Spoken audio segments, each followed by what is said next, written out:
Last video है जो chapter 7 landform and their evolution का, जिसमें हम देख रहे हैं डिपोजिशनल एंड इरोजनल लैंडफॉर्म। ये किस तरीके का लैंडफॉर्म होता है, कितने कितने तरीके से होता है। पहले हमने देखा ग्राउंड रनिंग वाटर से, फिर ग्लेशियर से, ग्राउंड वाटर से, फिर ग्लेशियर से। ग्लेशियर भी पिछले वाले वीडियो में हमने देखा, जिसमें क्या क्या था। क्रीक, इरोजनल लैंडफॉर्म में क्या था, क्रीक था, टारल लेक जिसमें से पानी भर जाता है जब पहाड़ एकदम से मटेरियल को ले करके, जब वहाँ से एकदम वो वाला जो लैंड होता है, रॉक होता है, उसको उखाड़ के फिर बहाते हुए ले जाता है, जो गड्ढा बन जाता है उसे क्रीक कहते हैं। फिर उसे पानी भर जाता है या बर्फ जब जब पिघल जाता है तो उसे टारल लेक बन जाता है, ये हमने देखा।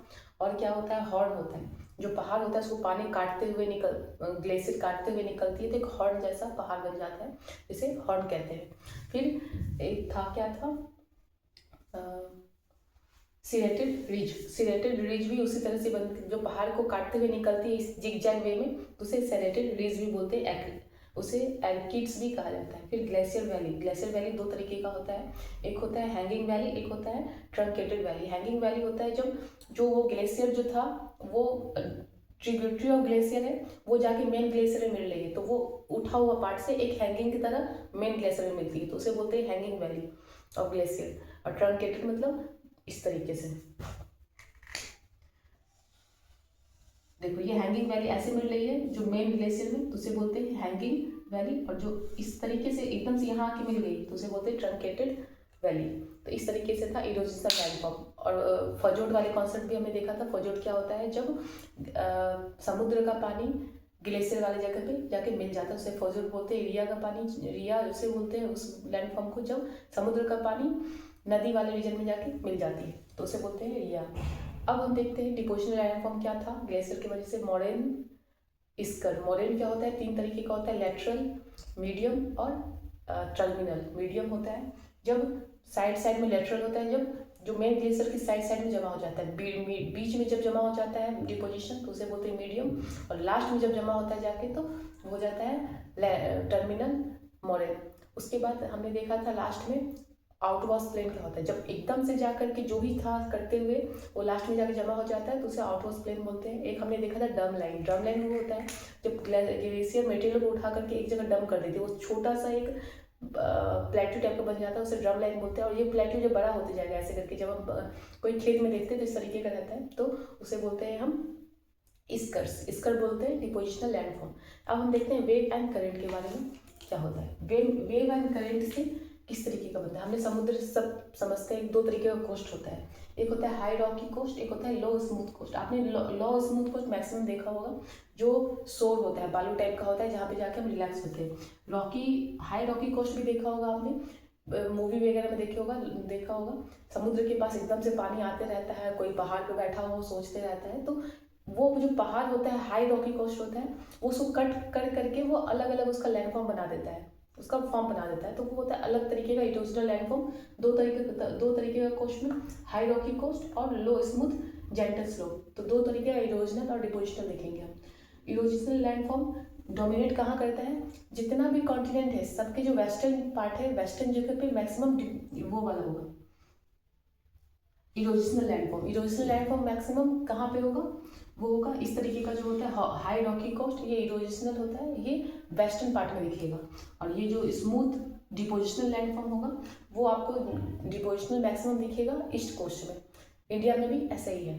तो अब हम एक करके इरोजनल और डिपोजिशनल लैंडफॉर्म देखते हैं कैसे क्या होता है। तो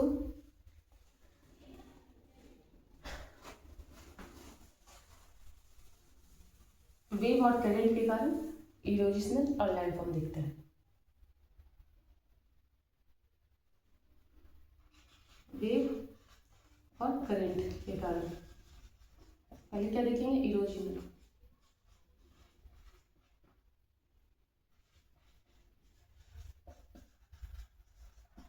इरोजनल लैंडफॉर्म में क्या है, क्लिफ्स, टेरेस, केव और स्टेक। ये मान लो समुद्र है, यहाँ पे बड़ा सा रॉक है, ठीक, यहाँ पे जाके टकरा रहा है, ये उबड़ खाबड़ हो जाएगा, तो इसे ये एक क्लिफ होते हैं, इसे क्या बोलते हैं, क्लिफ। फिर एक ऐसा समय आएगा जब इसको पानी मारेगा नहीं, इसको जाके होल कर देगा। होल करने के बाद ये इस तरीके का शेप आ जाएगा, इस तरीके से पानी उसमें जाने लगेगा, तो उसे बोलते हैं केव। इस तरीके से होगा,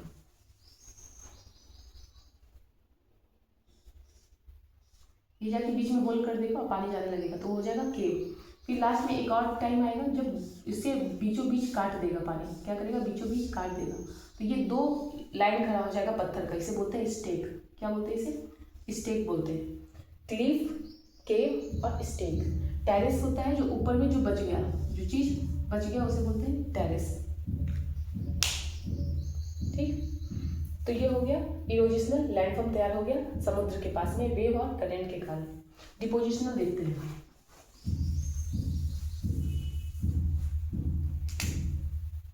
डिपोजिशनल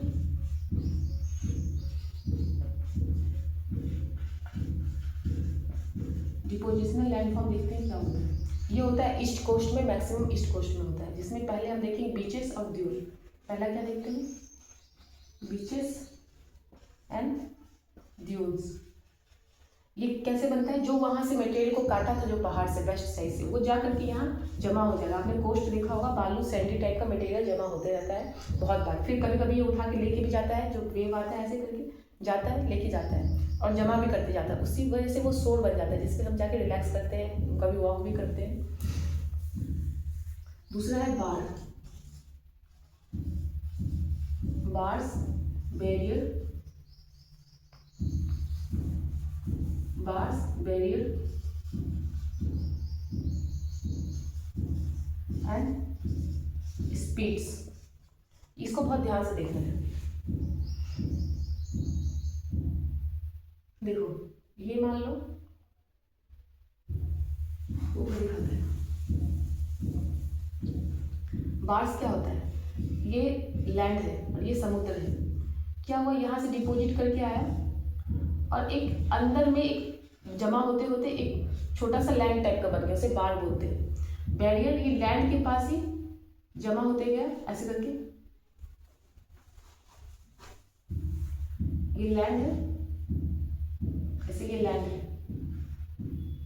ये यहाँ पे एक लैंड जैसा तैयार हो गया, यहाँ पानी जम गया, ये लैंड था पूरा, इसे बोलते हैं स्पीड। क्या बोलते हैं, स्पीड।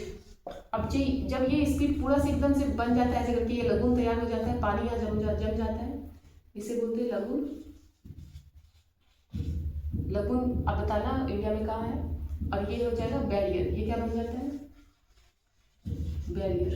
ये होता है बैरियर जब स्पीड पूरा ढक लेता है और यहाँ लगून लेक बन जाता है और इस समुद्र के पास एक बैरियर लाइन सा खड़ा हो जाता है, जिसे बैरियर कहते हैं। तो ये हो गया डिपोजिशनल लैंडफॉर्म। तो बस इतना ही है इसमें, वेव और करंट के कारण, बैरियर, बार्स एंड स्पीड्स। आप ध्यान रखना, स्पीड्स, बैरियर, बार और स्टेक, केव्स और क्लिफ, वो था हार्ड रॉक के लिए, इरोजिशनल और डिपोजिशनल लैंडफॉर्म। अब देखते हैं विंड के कारण कैसे बनते हैं। विंड हवा भी, ये मैक्सिमम ड्राई इलाके में होता है, जहाँ रॉक जो मिट्टी होता है वो वेदर्ड होता है, हल्का होता है। तो विंड के कारण क्या क्या बनता है, पेडिमेंट्स एंड पैडी प्लेन। ये क्या है, इरोजिशनल लैंडफॉर्म, इरोजिनल लैंडफॉर्म।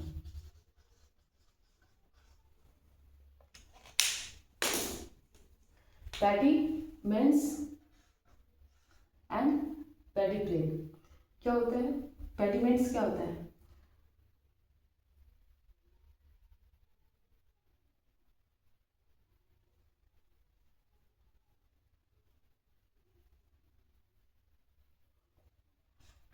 ये होता है आइसबर्ग, इंसेलबर्ग। क्या होता है, इंसेलबर्ग। ये देखो क्या होता है, पेडिमेंट्स क्या होता है, मान लो ये वो ड्राई जगह पे कोई पहाड़ है, ड्राई जगह पे एक पहाड़ है इस तरीके का, वो हवा के कारण टूट टूट के पेडिमेंट, मतलब इसका पैडी प्लेन बन जाता है और यहाँ पे एक छोटा सा पहाड़ जैसा लंबा सा खड़ा रहता है, इसे बोलते हैं पेडिमेंट। इस रॉक को बोलते हैं पेडिमेंट और ये पैडी प्लेन बन जाता है, पैडी प्लेन बन जाता है, ये हो गया। और इसे इंसलबर्ग भी बोलते हैं, जो रेमिनेंट बच गया पहाड़ का उसे इंसलबर्ग भी बोलते हैं। इंसलबर्ग जब कोई पहाड़ को हवा इरोड करते करते वहाँ का जो भी सॉफ्ट रॉक था वो निकल गया, एक प्लेन एक स्टेक जैसा खड़ा हो गया, स्टेक खड़ा होने, इसे ड्राई इलाका में इंसलबर्ग बोलते हैं। क्या बोलते हैं? रेमिनेंट ऑफ माउंटेन, इंसलबर्ग बोलते हैं remnant of mountain in dry area, in dry area. ठीक, अब प्लेस क्या होता है? प्लेस सैलो वाटर बॉडी होता है। क्या होता है? वाटर बॉडी होता है। इरोजनल लैंडफॉर्म के कारण कहीं गड्ढा बन जाता है, बारिश में आकर के इसमें पानी भर जाता है, कहीं कहीं आप पेड़ पौधा मिल जाएगा आपको ड्राई इलाके में भी। जो गड्ढा बन जाता है इरोजिशन के कारण, हवा उड़ा उड़ा के मिट्टी को वहाँ पे वो गड्ढा बना देती है, बारिश में यहाँ पे आके पानी जमा हो जाता है, इसे बोलते हैं प्लाइस। फिर कभी कभी क्या होता है, पानी इवापोरेट हो जाता है धूप के कारण, यहाँ मिट्टी जम जाता है एकदम से, मतलब सिर्फ ड्राई प्लेन रहेगा, नमक सॉल्ट बन जाता है। तो यहाँ से कभी सॉल्ट भी बनाते रहते हैं लोग, इस सॉल्ट से भर जाता है।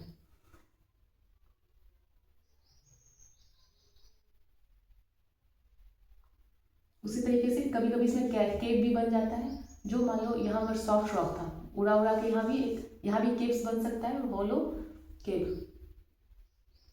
नेक्स्ट इरोजनल लैंडफॉर्म में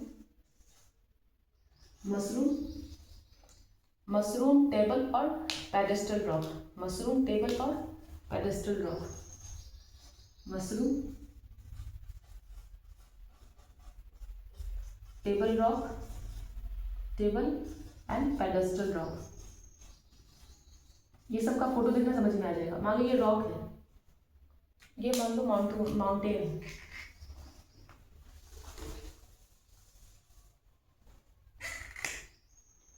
ये माउंटेन था। अब इसको यहाँ पे हवा से ये वाला सॉफ्ट रॉक था, ये हट गया, तो इस तरीके से तैयार हो जाता है, मशरूम जैसा हो जाता है, मशरूम रॉक। फिर टेबल एंड पेडेस्टल रॉक भी इसी टाइप का अलग अलग शेप होता है, पेडेस्टल टाइप का बन जाता है, तो उसे पेडेस्टल बोलते हैं। टेबल टाइप का रॉक बन जाता है, हवा से इरोजन के कारण, मिट्टी के से इरोजन के कारण उखाड़ की शेप अलग अलग शेप बना देता है पहाड़ का, इसी को बोलते हैं मशरूम, टेबल और पेडेस्टल। अब डिपोजिशनल लैंडफॉर्म देखते हैं हवा के कारण क्या क्या होता है।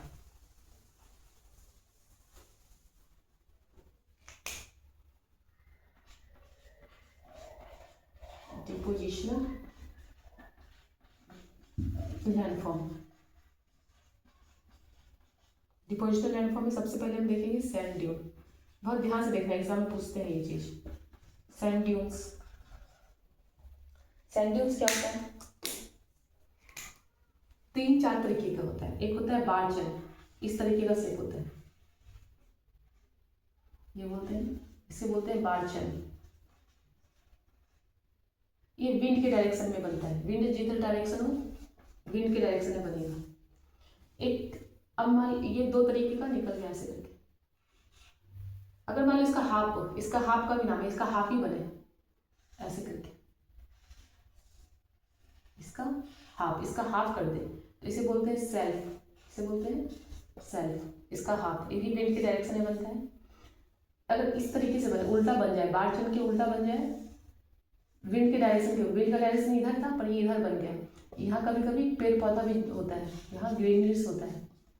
बार चैन के उल्टा में यहाँ कभी कभी ग्रीनरीज भी बन जाता है, इसे बोलते हैं पैराबॉलिक, इसे बोलते हैं पैराबॉलिक जैसा बन गया, पैराबॉलिक फॉर्म, विंड के अपोजिट बनता है। फिर होता है एक ट्रांसवर्स और लॉन्गिट्यूडनल ड्यून। ट्रांसवर्स का मतलब होता है ऐसे ऐसे करके ट्रांसवर्स बन रहा है, लॉन्गिट्यूडनल ऐसे करके इधर से निकल गया, इधर से निकल गया, ऐसे करके ये लॉन्गिट्यूडनल, ये हो गया ट्रांसवर्स और ये लॉन्गिट्यूडनल। पाकिस्तान और इंडिया के बॉर्डर पे लॉन्गिट्यूडनल होता है।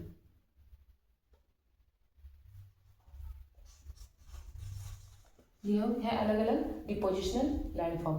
पैराबोलिक के पास ग्रेनुलेट्स होता है, बार्जन में नहीं होता है। बार्जन मतलब चांद जैसा, एकदम इस तरीके से कर दो। इसका आधा को सेल्फ कहते हैं। ये सब आप ध्यान रख सकते हो। Depositional landform,